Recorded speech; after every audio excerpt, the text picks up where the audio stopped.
TVJ Sports has been reliably informed that South Africa has pulled out of next month's tri-series involving hosts Jamaica as well as Trinidad and Tobago, citing COVID-19 concerns.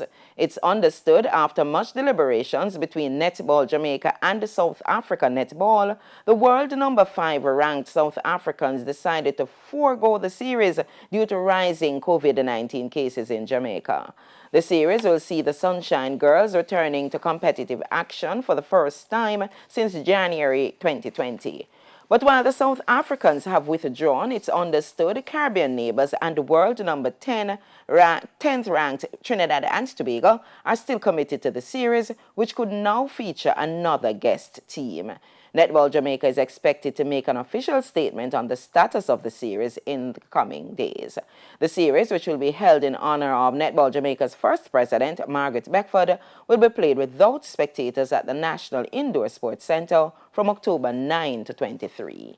The Sunshine Girls are expected to travel to England for a 3-match series from November 28 to December 5.